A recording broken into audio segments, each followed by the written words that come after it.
बाबा, हं? आज येताना बासुंदी घेऊन या ना. अगं, कालच आपण आईचा वाढदिवस होता म्हणून आणली होती ना.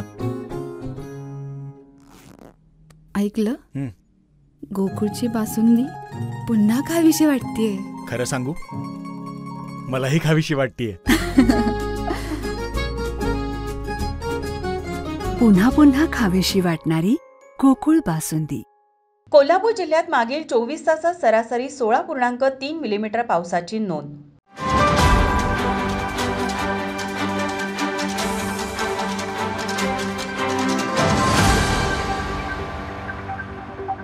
कोल्हापूर जिल्ह्यात मागील 24 तासात एकूण सरासरी 16.3 मिलीमीटर पावसाची नोंद झाली आहे. सर्वाधिक पाऊस भुदरगड तालुक्यात 38.1 मिलीमीटर आणि गगनबावडा तालुक्यात 36.2 मिलीमीटर झाला आहे. तर शिरोळ तालुक्यात सर्वात कमी 6.6 मिलीमीटर पावसाची नोंद झाली आहे. आज सकाळी 10 वाजण्याच्या अहवालानुसार जिल्ह्यातील राजाराम बंधाऱ्याची पाणी पातळी 19.5 फूट, इशारा पातळी 39 फूट, धोका पातळी 43 फूट इतकी आहे. जिल्ह्यात एकूण 299 बंधाऱ्यांपैकी 13 बंधारे पाण्याखाली आहेत.